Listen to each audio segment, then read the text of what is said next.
Dear students, ഇപ്പോൾ നമ്മൾ mechanical തിയറിയിൽ വെൽഡിങ്ങിൻ്റെ ഡിഫക്റ്റുകളെ കുറിച്ചാണ് പഠിച്ചിരുന്നത്. അപ്പോൾ നമ്മൾ ഒരുപാട് ഡിഫക്റ്റുകൾ വെൽഡിങ്ങിൽ ഏതൊക്കെ തരത്തിലുണ്ടാകുന്ന ഡിഫക്റ്റുകളുണ്ട്, അതുപോലെ അതിനുള്ള പ്രതിവിധികൾ, അത് ഉണ്ടായതിന് ശേഷം ഉണ്ടാകുന്ന കറക്റ്റീവ് മെഷർമെൻറ്റ്സ്, അത്തരം കാര്യങ്ങളാണ് ഇതിന് മുന്നേ ഉള്ള വീഡിയോസിൽ പഠിച്ചിട്ടുള്ളത്.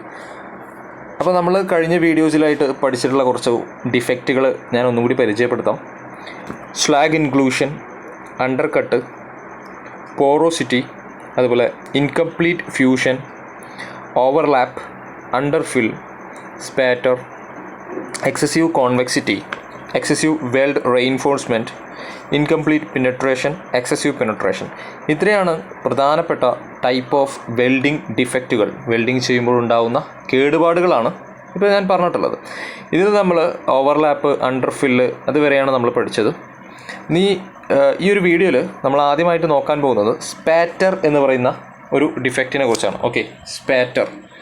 അപ്പോൾ നമുക്ക് നോക്കാം. സ്ലൈഡിൽ നേരിട്ട് സ്പാറ്റർ ഉണ്ടാകുന്ന കാരണമാണ് പറയുന്നത്. അപ്പോൾ എന്താണ് വെൽഡിംഗ് സ്പാറ്റർ എന്നുള്ളത് ജസ്റ്റ് ഒന്ന് നോക്കാം. Small metal particles which are thrown out of the arc during welding along the weld and adhering to the base metal surface. Spatter എന്നുകൊണ്ട് ഉദ്ദേശിക്കുന്നത് വെൽഡിങ് ചെയ്യുന്ന അവസരത്തിൽ ഇപ്പോൾ ഈ ഇലക്ട്രോഡിൽ നിന്നും ചെറിയ ചെറിയ തരികൾ നമ്മൾ വെൽഡ് ചെയ്യുമ്പോൾ ചെറിയ ചെറിയ തരികൾ തെറിക്കും. ഈ തരികൾ തെറിച്ചിട്ട് നമ്മുടെ വെൽഡ് ചെയ്യുന്ന ആ ഒരു മെറ്റീരിയലിൻ്റെ മേലെ വന്നിട്ട് ഒട്ടിപ്പിടിച്ചിരിക്കും. ഓക്കെ, അതിന് പറയുന്ന പേരാണ് സ്പാറ്റർ. നമ്മൾ വെൽഡിങ് ചെയ്യുന്ന അവസരത്തിൽ, ആർക്ക് വെൽഡിങ് ചെയ്യുന്ന അവസരത്തിൽ നിങ്ങൾ ശ്രദ്ധിച്ചാൽ നിങ്ങൾക്ക് മനസ്സിലാവും, നമ്മൾ വെൽഡിങ് ചെയ്യുമ്പോൾ ചെറിയ ചെറിയ തരികൾ, മെറ്റലിൻ്റെ പാർട്ടിക്കിൾസ് തെറിച്ച് പോകുന്നുണ്ടായിരിക്കും. ആ തെറിച്ച് പോകുന്നത് നമ്മളുടെ വെൽഡിങ്ങിൻ്റെ മെറ്റീരിയലിൽ വന്നിൽ ഒട്ടിപ്പിടിച്ചിരിക്കും. ഓക്കെ, അതിന് പറയുന്ന പേരാണ് എന്ത്? സ്പാറ്റർ എന്ന് പറയുന്നത്. Okay, spatter. അപ്പോൾ എന്താണ് സ്പാറ്റർ എന്നുള്ള ഒരു വെൽഡിംഗ് ഡിഫക്റ്റ് ഉണ്ടാവാനുള്ള കാരണങ്ങൾ എന്ന് നമുക്ക് നോക്കാം. ഹൈ ആർക്ക് പവർ, അതുപോലെ മാഗ്നറ്റിക് ആർക്ക് ബ്ലോ, ഡാംപ് ഇലക്ട്രോഡ്സ്, ഇതൊക്കെ എന്താണ് അതിൻ്റെ ഒരു പ്രധാനപ്പെട്ട കാരണങ്ങളാണ്.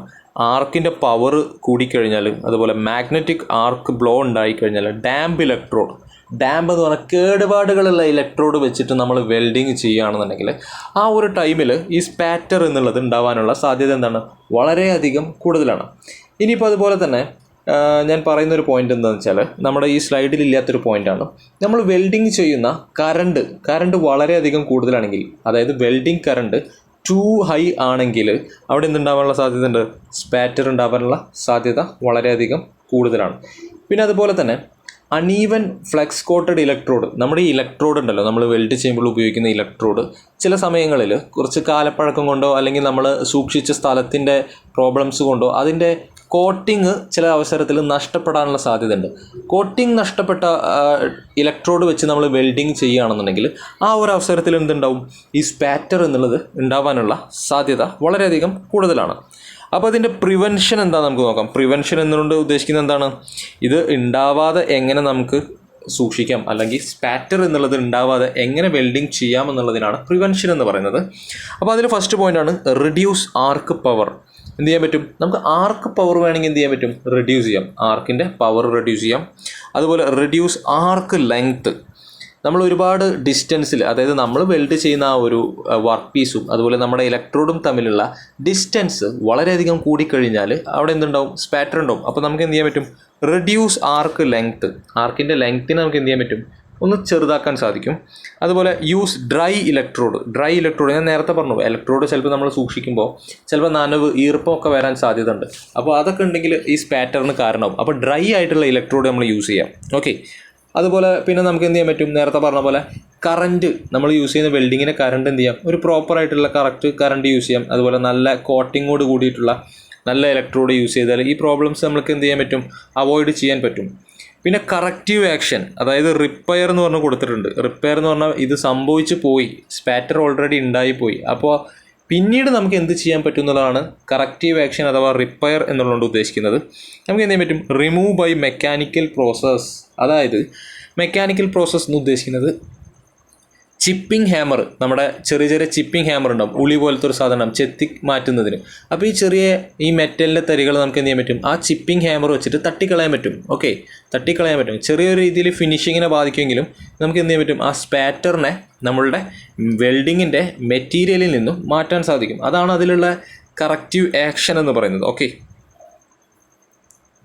അപ്പോൾ നമ്മൾ സ്പാറ്റർ എന്താണെന്ന് പറഞ്ഞു, സ്പാറ്റർ ഉണ്ടാവാനുള്ള കാരണം എന്താണെന്ന് പറഞ്ഞു, അതിൻ്റെ പ്രിവെൻറ്റീവ് ആക്ഷൻ എന്താണെന്ന് പറഞ്ഞു, അത് ഉണ്ടായിക്കഴിഞ്ഞാൽ എന്തൊക്കെ രീതിയിൽ നമുക്ക് അതിനെ ഒഴിവാക്കാമെന്നുള്ള കാര്യമാണ് ഈ ഒരു സ്ലൈഡിൽ നമ്മൾ പറഞ്ഞത്. അപ്പോൾ അതുപോലെ സ്പാറ്ററിനെ പോലെ തന്നെ മറ്റൊരു ഡിഫക്റ്റാണ് എക്സസീവ് കോൺവെക്സിറ്റി എന്ന് പറയുന്നത്. അപ്പോൾ നമുക്ക് എന്താ നോക്കാം, എക്സസീവ് കോൺവെക്സിറ്റി എന്താ നോക്കാം. ഇവിടെ എക്സസീവ് കോൺവെക്സിറ്റിൻ്റെ ഒരു ചിത്രം കൊടുത്തിട്ടുണ്ട്. ഈ ഒരു ചിത്രത്തിൽ നിന്നും നമുക്ക് ഏകദേശം മനസ്സിലായിട്ടുണ്ടാവും. പുറത്തേക്ക് തള്ളി നിൽക്കുന്നത് കാണാൻ പറ്റും. ഇവിടെ ഒരു സ്ട്രെയിറ്റ് ലൈൻ ഉണ്ട്, അതിന് ശേഷം കോൺവെക്സ് ആയിട്ട് പുറത്തേക്ക് ഒരു ഭാഗം തള്ളി നിൽക്കുന്നത് കാണാൻ പറ്റും. അതായത് ഓവറായിട്ട് ഒരു ഭാഗം തള്ളി നിൽക്കുന്നത് കാണാൻ പറ്റും.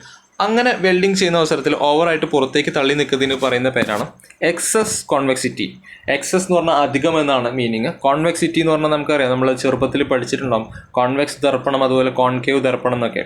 അപ്പോൾ പുറത്തേക്ക് തള്ളി നിൽക്കുന്നതാണെങ്കിൽ അതിനെ കോൺവെക്സ് എന്നാണ് പറയുക, ഉള്ളിലേക്കാണെന്നുണ്ടെങ്കിൽ കോൺകേവ് എന്നാണ് പറയുക. അപ്പോൾ ഈ ഒരു ചിത്രവും ഇതിൻ്റെ പേരും മനസ്സിലാക്കി കഴിഞ്ഞാൽ നമുക്കിതിൽ പെട്ടെന്ന് കാര്യങ്ങളെല്ലാം മനസ്സിലാക്കാൻ സാധിക്കും. ഓക്കെ, എക്സസ് കോൺവെക്സിറ്റി എന്നുള്ള പേരും അതുപോലെ തന്നെ അതിന് ചിത്രവും എല്ലാവരും ഒന്ന് നോക്കുക.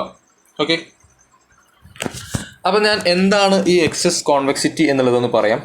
This defect is also called over size weld or excessive reinforcement. ഈ എക്സസ് കോൺവെക്സിറ്റിയുടെ മറ്റൊരു പേരാണ് over size weld. Okay, over size weld. Okay, നമുക്കറിയാം ഇങ്ങനെ പുറത്തേക്ക് തള്ളി നിൽക്കുകയാണ്, ഒരു വെൽഡ് ചെയ്തത് പുറത്തേക്ക് തള്ളി നിൽക്കുകയാണെങ്കിൽ നമുക്ക് അതിനെന്ത് പറയാൻ പറ്റും, ഓവർ സൈസ് എന്ന് പറയാം, ഇല്ലെങ്കിൽ എക്സസീവ് കോൺവെക്സിറ്റി എന്ന് പറയാം. ഇത് ഉണ്ടാവാനുള്ള കാരണം എന്താ വെച്ചാൽ it is the extra weld metal deposited in the final layer. നമ്മൾ വെൽഡ് ചെയ്യുന്ന അവസരത്തിൽ എക്സ്ട്രാ ആയിട്ട് കുറച്ച് എന്താണ് വെൽഡ് മെറ്റൽ അവിടെ വന്ന് ഡെപ്പോസിറ്റ് ആവുന്നതുകൊണ്ടാണ് ഇങ്ങനെ എക്സസ് ആയി നിൽക്കുന്നത് അല്ലേ. നമ്മൾ വെൽഡ് ചെയ്യുന്ന അവസരത്തിൽ വീണ്ടും വീണ്ടും അവിടെ വെൽഡ് ചെയ്ത് എന്തുണ്ടാവും, അപ്പോൾ ഇങ്ങനെ പുറത്തേക്ക് തള്ളി നിന്ന് ഒരു ഫിനിഷിംഗ് അല്ലാത്ത രീതിയിൽ വെൽഡിങ് മാറും. അതാണ് എന്ത് എക്സസീവ് കോൺവെക്സിറ്റി എന്നുള്ളതുകൊണ്ട് ഉദ്ദേശിക്കുന്നത്. ഇനി അതിൻ്റെ കാരണങ്ങൾ എന്തൊക്കെയാണെന്ന് ഇതിൽ കൊടുത്താൽ നമുക്ക് നോക്കാം. Amperage and travel speed, current, നമ്മൾ വെൽഡിങ്ങിൻ്റെ കറണ്ടും അതുപോലെ നമ്മൾ ഇലക്ട്രോഡിൻ്റെ സ്പീഡും ഇതിനൊരു കാരണമാണ്. അതുപോലെ തന്നെ മറ്റൊരു പ്രിവെൻഷൻ മെത്തേഡ് എന്ന് പറഞ്ഞാൽ observe proper parameters and techniques. അതായത് നമ്മൾ കൃത്യമായിട്ട് പ്രോപ്പർ ആയിട്ട് എന്ത് ചെയ്യുക, ഒബ്സർവ് ചെയ്യുക, അതായത് അതിനെ വാച്ച് ചെയ്യുക. നമ്മൾ വെൽഡ് ചെയ്യുന്ന അവസരത്തിൽ സൂക്ഷിച്ച് ചെയ്തു കഴിഞ്ഞാൽ ഈ ഒരു എക്സസീവ് കോൺവെക്സിറ്റി എന്നുള്ളത് നമുക്ക് ഒഴിവാക്കാൻ സാധിക്കും. വെൽഡ് ചെയ്യുന്ന അവസരത്തിൽ കൃത്യമായിട്ട് ടൈമിങ്ങും കാര്യങ്ങളും നോക്കി കൂടുതലാവാത്ത രീതിയിൽ ചെയ്ത് കഴിഞ്ഞാൽ നമുക്ക് എന്ത് ചെയ്യാൻ പറ്റും, ഈ ഒരു ഡിഫക്റ്റ് ഒഴിവാക്കാൻ നമുക്ക് സാധിക്കും. ഇനി ഇതിൽ പറയുന്നത് റിപ്പയർ ആണ്. റിപ്പയർ എന്ന് പറഞ്ഞാൽ ഞാൻ നേരത്തെ പറഞ്ഞു കറക്റ്റീവ് ആക്ഷനാണ്. അതായത് ഇത് ഉണ്ടായി കഴിഞ്ഞു, നമ്മൾ ചെയ്തപ്പോൾ ഈ എക്സസീവ് കോൺവെക്സിറ്റി എന്നുള്ള ഒരു ഡിഫക്റ്റ് ഉണ്ടായിപ്പോയി. അപ്പോൾ ഉണ്ടായതിനെ നമുക്ക് എങ്ങനെ അതിൽ നിന്നും മാറ്റി നിർത്താം എന്നുള്ളതാണ് റിപ്പയർ എന്നുള്ളതുകൊണ്ട് ഉദ്ദേശിക്കുന്നത്. നമുക്ക് എന്ത് ചെയ്യാൻ പറ്റും, must blend smoothly into the base metal. നമുക്ക് എന്ത് ചെയ്യാൻ പറ്റും, അതിനെ ബ്ലെൻഡ് ചെയ്തെടുക്കുക, ഒന്നെങ്കിൽ ഫയൽ ചെയ്തിട്ടോ അല്ലെങ്കിൽ കട്ട് ചെയ്തിട്ടോ നമുക്ക് എന്ത് ചെയ്യാൻ പറ്റും, മാറ്റാൻ പറ്റും, ഗ്രൈൻഡ് ചെയ്തിട്ടൊക്കെ മാറ്റാൻ പറ്റും. പക്ഷെ എന്തുണ്ടാവില്ല, ഒരു പ്രോപ്പറായിട്ടുള്ള ഫിനിഷിങ് അതിന് കിട്ടില്ല. ഓക്കെ, നമ്മൾ ഒരു വെൽഡ് ചെയ്തിട്ട് അതിൽ പിന്നെ വീണ്ടും വർക്ക് ചെയ്യുമ്പോൾ നമ്മൾ വിചാരിച്ചൊരു ഫിനിഷിങ്ങും നമ്മൾ വിചാരിച്ച സ്ട്രെങ്ത്തും എന്തിന് കിട്ടില്ല, വെൽഡിങ്ങിന് കിട്ടില്ല. ഓക്കെ, അപ്പോൾ അതാണ് ഈ എക്സസ് കോൺവെക്സിറ്റി എന്നുള്ള ഈ ഒരു ഇതിൻ്റെ പ്രോബ്ലം. അപ്പോൾ നമ്മൾ ഈ ഒരു വീഡിയോയിൽ ഇപ്പോൾ നോക്കിയിട്ടുള്ളത് സ്പാറ്റർ എന്നുള്ള ഡിഫക്റ്റും അതുപോലെ തന്നെ എക്സസ് കോൺവെക്സിറ്റി എന്ന് പറയുന്ന ഒരു ഡിഫക്റ്റും, അങ്ങനെ രണ്ടെണ്ണമാണ് പറഞ്ഞിട്ടുള്ളത്. അപ്പോൾ സ്പാറ്റർ എങ്ങനെയാണ്, അതുപോലെ കോൺവെക്സിറ്റി, എക്സസ് കോൺവെക്സിറ്റി എങ്ങനെയാണ് ഉണ്ടാവുന്നത് എന്നുള്ള കാര്യങ്ങൾ നമ്മൾ പഠിച്ചു, അതിൻ്റെ കാരണം എന്താണെന്ന് പഠിച്ചു, അതുപോലെ തന്നെ അത് എങ്ങനെ ഒഴിവാക്കുക എന്നുള്ള കാര്യം നമ്മൾ പഠിച്ചു. ഓക്കെ, അപ്പോൾ സ്പാറ്റർ എന്ന് പറഞ്ഞാൽ ഞാൻ നേരത്തെ പറഞ്ഞു, ഇതേപോലെ ഒരു വെൽഡ് മെറ്റൽ ഉണ്ടാവും, ഇത് കൂടെയാണ് നമ്മൾ വെൽഡ് ചെയ്യുക. ഈ വെൽഡ് ചെയ്യുന്ന അവസരത്തിൽ ഇതേപോലെ ചെറിയ ചെറിയ ഡോട്ടായിട്ട് എന്ത് ചെയ്യും, തരികൾ വന്ന് കിടക്കും. ഇതാണ് സ്പാറ്റർ എന്ന് പറയുന്നത്. ഓക്കെ, സ്പാറ്ററിൻ്റെ ചിത്രം നമ്മൾ ഇതിൽ ഉൾപ്പെടുത്തില്ല, അത് കാരണമാണ് ഈ ഒരു ചിത്രം ഇവിടെ ഉൾപ്പെടുത്തിയിട്ടുള്ളത്. Okay, thank you.